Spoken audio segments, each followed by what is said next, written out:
xibaar yi dañ koy tàmbali ak waa AFTU ñoom ñi nga xam ne dañoo jël décision yokk pass yi ci minibus transport Tata waaye ministre bi nga xam ne moo yor wàllu transport bi nag nanguwuñu ko te nee nañu bokkuñu benn yoon ci waxtaan boo xam ne dañu ko lal ngir loolu mën a wéy génne nañu communiqué nag communiqué boobu ki ñu ko jàngatal di Salif Sow. xamal képp kuy liggéeyee ci minibus Tata wala nga koy jël ne am na paas yi njëg yoo xamante ni yokk nañ ko ca fukki fan ak ñeent ci weeru juillet maanaam talaata gii di ñëw la dogal bi lee di door loolu la ñu jàng ci benn communiqué bi nga xamante ni gaa ñi génne nañ ko dimanche ñi def lu ñu mel ñoom nee ñu AFTU la ñu bokk mu doon yokk paas yi nga xamante ni jëwriñ ko ñu dénk wàllum dem bi ak dikk bi nee na amut nanguwu ko teg ci dankaafu moom Oumar Youm ne képp koo xamante ni yokk nga paasu minibus Tata yi lee tegoo ko ci yoon te yoon mun naa dal sa kaw ndaxte bokkut ak benn yoon kayit yi nga xamante ni xaatim nañ ko seen diggante ñoom nguur gi ak ñi nga xamante ni ñoom ñoo moomee woto yooyu le teg ci moom Oumar Youm ba tey nee na ñi nga xamante ni ñooy alkaati yi nañu bàyyi xel bu baax xool ndaxam yenn minibus Tata yi le receveur ya yokk nañu paas yi le ñu xamal ne paasu minibus Tata yi ci biir région bu Ndakaaru borom woto yi ñenn sa ñoom dañ ko bëggoon a yokk daanaka njëg la dañ ko doon ful benn ba ñaar jàpp ñett. nañu dem ca marché HLM foofu nag marchand ambulant yi fa nekk dañoo mer ndaxte dañoo jàpp ni dañoo jël ndogal tere leen ngir ñu liggéey ci dimanche te tabaski bi nga xam ne nag mi ngi yegg si loolu du leen a arrangé ñu doon ñaxtu ba police teg ci loxo ñenn ci ñoom ci teewlu reportage yu Alhassane Ba ak Thierno Laurent Mendy. marchand ambulant yu fare ca marché HLM 5 ñu ngi mer ba léegi tey ci suba police moo teew ci seen bërëb bi am ñi nga xamante ni teg na leen loxo li ko waral mooy marché bi dañ jàppoon ne dibéer gu ne dañ koy tëj bu ko defee ñu mën ko désinfecté wante ñenn ñi ñoom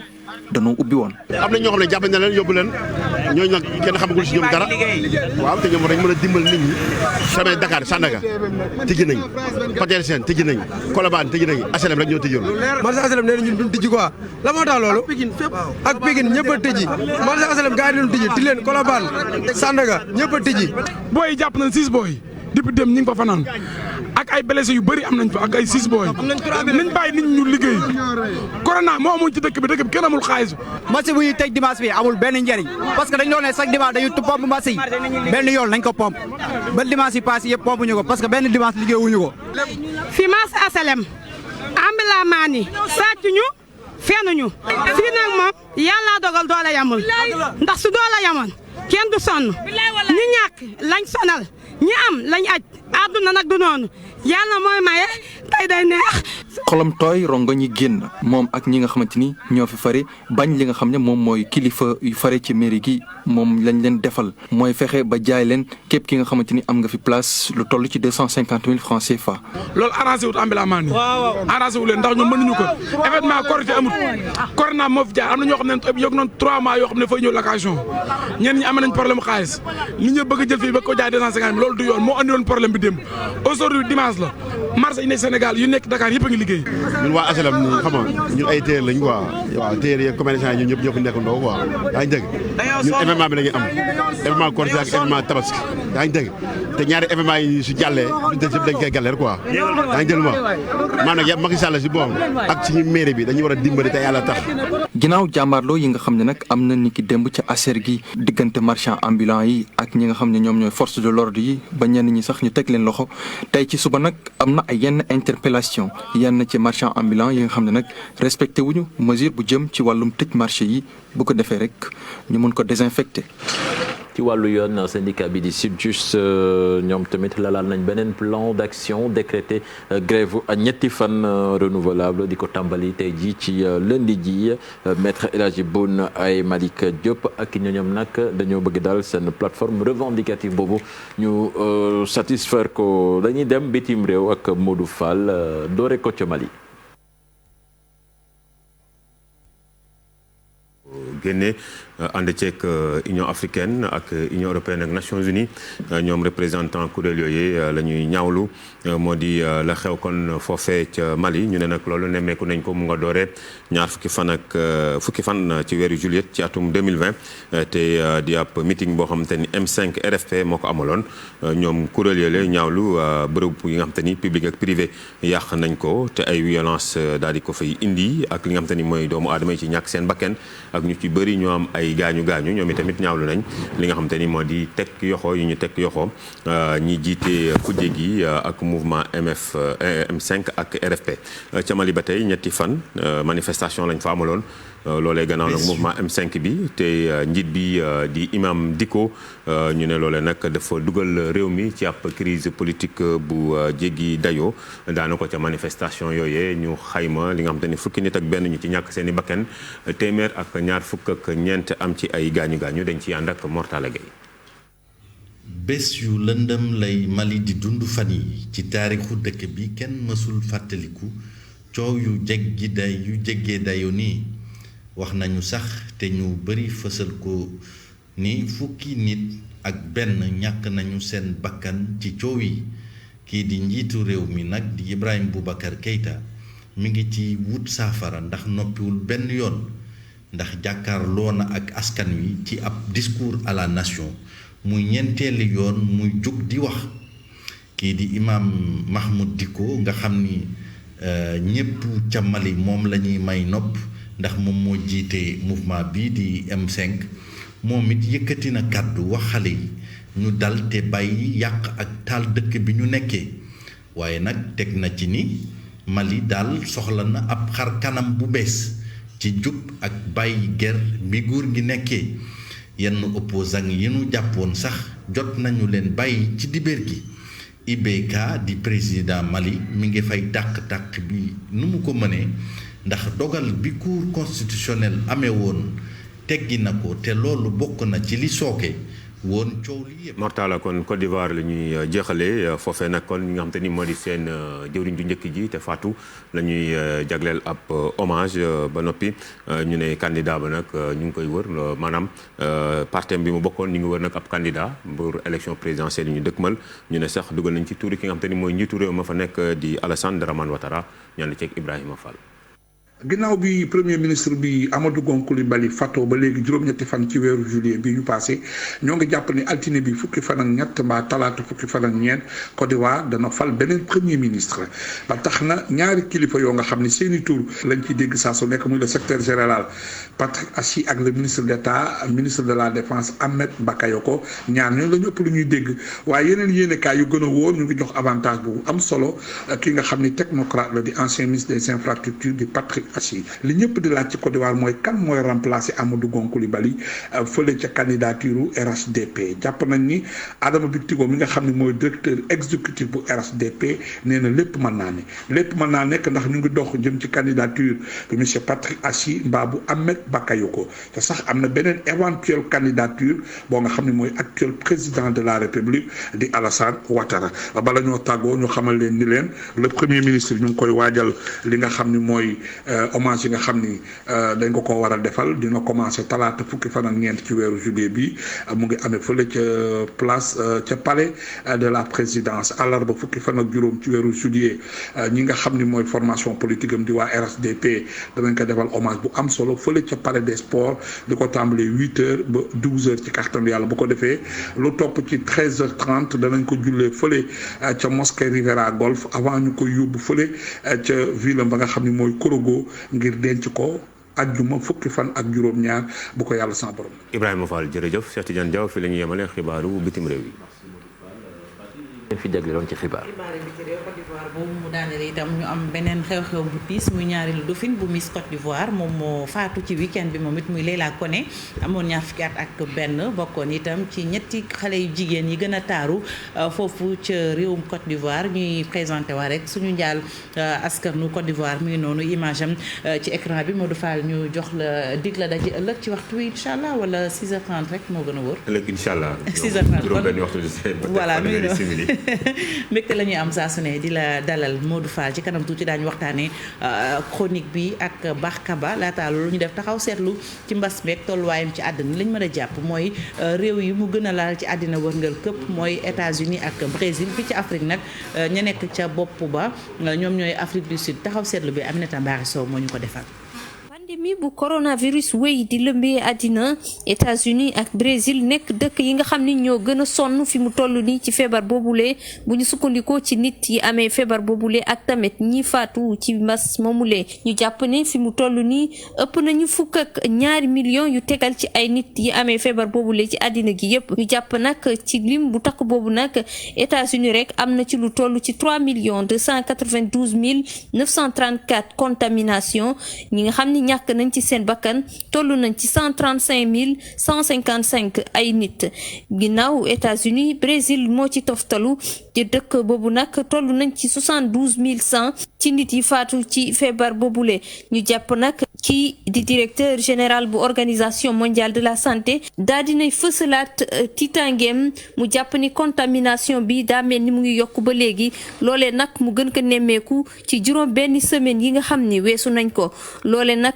doon tiitange bu taxoon kii di directeur général bu organisation mondiale de la santé daal di yëkkati ay kàddu bu ñu desee fii ci Afrique ñu jàpp ne Sénégal am na lu toll ci téeméer ak ñeent fukk ak juróom-ñett nit yu faatu ci coronavirus bi mu tàmbalee fii ci suñu dëkk ab léegi ñu jàpp nag ñi nga xam ni ñu ngi ci hôpitaux yi wala seen kër ñu leen di faj toll nañ ci 2540 waaye nag ñi nga xam ni jot nañ leen faj ci mbas moomule fii ci sunu réew fii ci Sénégal toll nañ ci 5446 maanaam lim boobu takku na waaye nag ci biir Afrique ñu jàpp ne Afrique du Sud mooy dëkk bi gën a ñàkk ay bakkan bu ñu desee ba léegi ci biir Afrique ñu jàpp ne Afrique du Sud mooy dëkk bi nga xam ni enregistré na fa nit yi gën a bëre yi faatu ci coronavirus ndaxte ci dëkk boobule toll nañ ci 4079 décès ci nombre total contamination bu toll ci 276.242 cas. Aminata Mbaye Sow ñu sant la bu baax gërëm la sans plus tarder dañuy dem ca rond-point Lobot Fall comprenez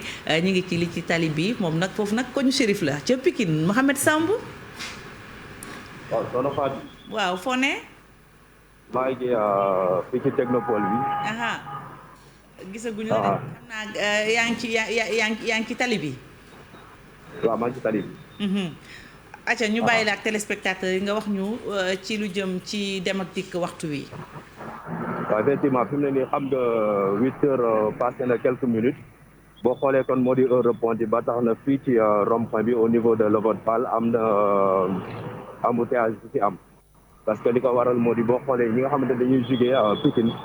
di gënoon nekk seen option surtout ñuy jugee côté Poste Thiaroye yi moo di ñu teggi bu ñu mënoon teggi jël péage bi moo doon gën nekk option si ñoom parce que bu ñu xasee ba agsi fii rond point bi dañuy am difficulté pour gën a mun a génn jël péage bi wala ñu jaaree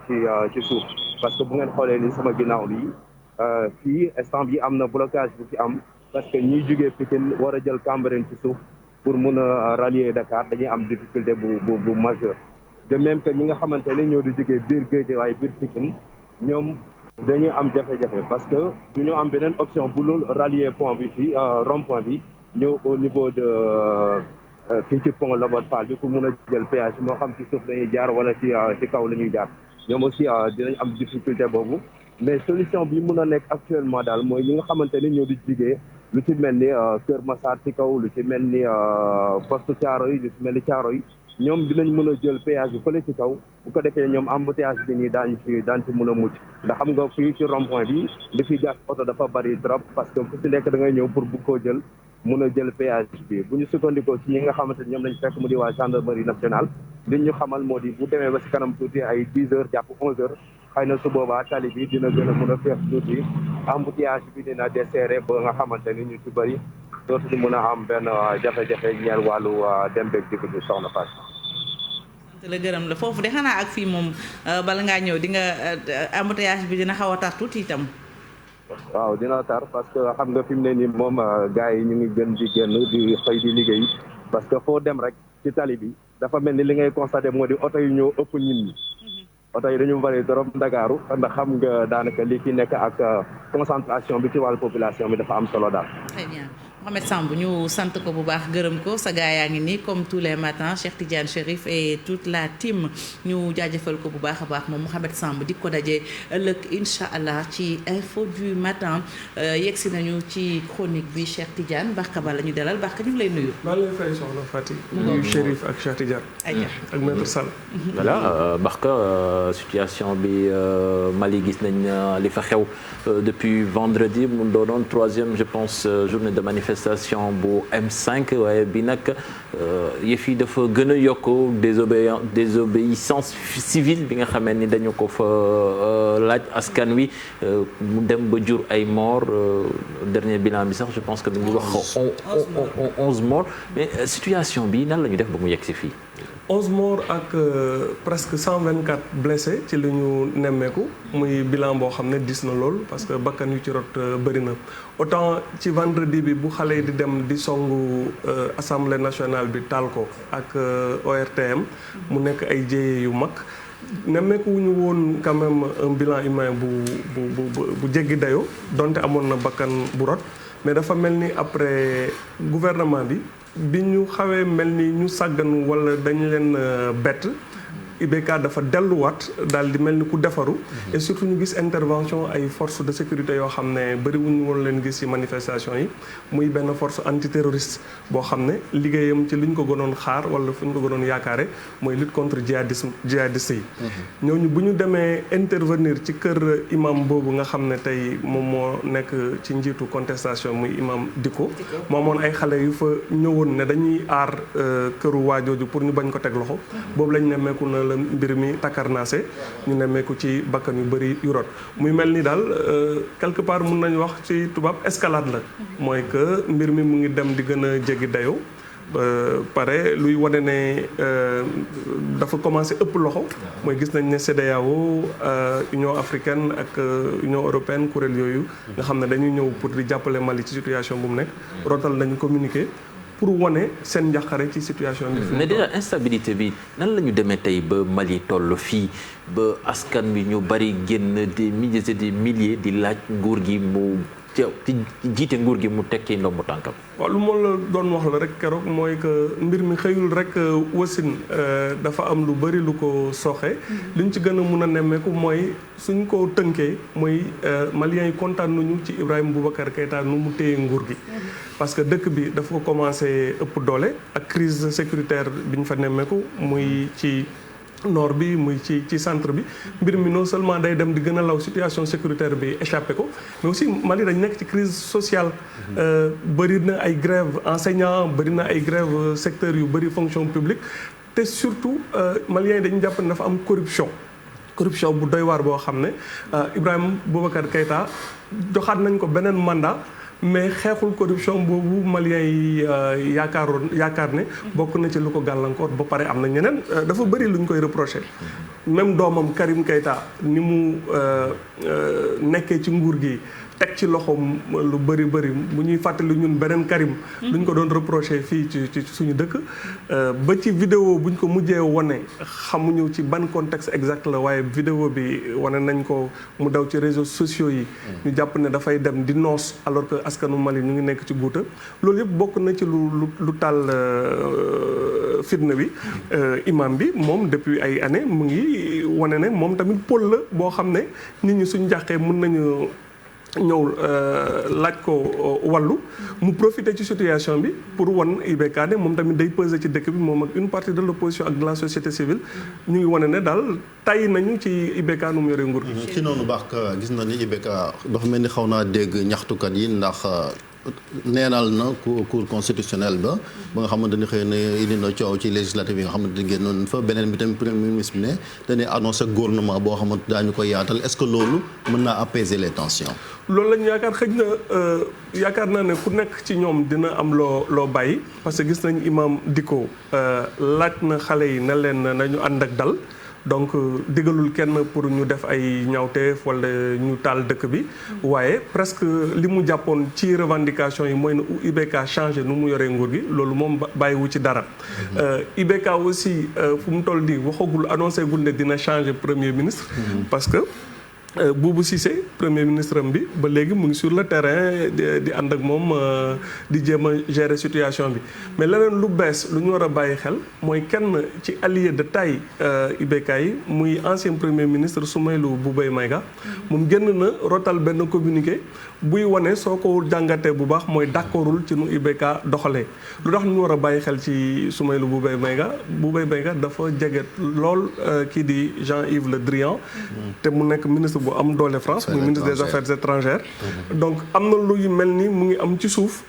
ci tractation yi ak ci positionnement politique yi parce que genre fitna bu mel nii su amee rek ku nekk am nga carte bu ngay joué boo xam ne doo ko fësal bu baax donc nañ ci bàyyi xel. man bëggoon naa aussi ñu laaj lan moo ci war a nekk position bu Sénégal ndax gis na ne en 2012 yow xam nga ci dara Amadou Toumani Touré ban ko bëggee coup d'état yooyu Sénégal dañ ko dem exfiltré jëlee ko fa indi ko fa ba vivre na fii pendant des années laata mu ñuy boîte.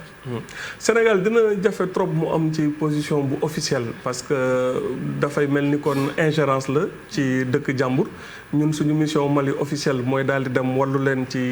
lutte contre djihadistes yi ñu dimbali leen bu baax mu am contingent bu takk boo xam ne léegi ay attaques yi ñu ngi nii ñuy renouveler wu foofu dina ma xaw a bett que Macky Sall prononcé wu ci officiellement xëy na fu mu toll nii instance sous-régionale yi lu mel ni ay CEDEAO ñooñu rek ñoo ciy mën a rotal seen kaddu wax ci loo xam ne pour woote dal la mais du ñàkk ci police yi war na mën a depuis situation bu ma amee mu ngi ñoom président ouest africain yi lu mel ni Ouattara lu mel ni Macky Sall nga xam ne IBK jege na leen lool ba pare seen dëkkandoo la du ñàkk peut-être du dox ci ay tànk pour loo xam ne finalité bi mooy retrouver stabilité parce que yaakaar naa ne luy xaw Mali li su lawee amul kenn ci ñoom koo xam ne dina la bàyyi intact ci sa dëkk ak sa sécurité. Dernière question Barka muy Imam Dicko ñu gis benn personnalité boo xam ne gis nañu ñu ko bëggee wala boog taxawaayam ci jafe-jafe bi nga xam ne am na ca Mali muy fitna gi ak manifestation contre IBK mbir mu mel nii lan la mën a jural réew mi wala boog fan lañ koy xaar. fu mu toll nii pour man ñu ngi ci lu ñuy wax un saut dans l'inconnu parce que ay situation yoo xam ne dafa xaw a inédite la xam nga su dee affrontement entre partis politiques mu am benn opposant bu am doole ñu identifier ko su doon par exemple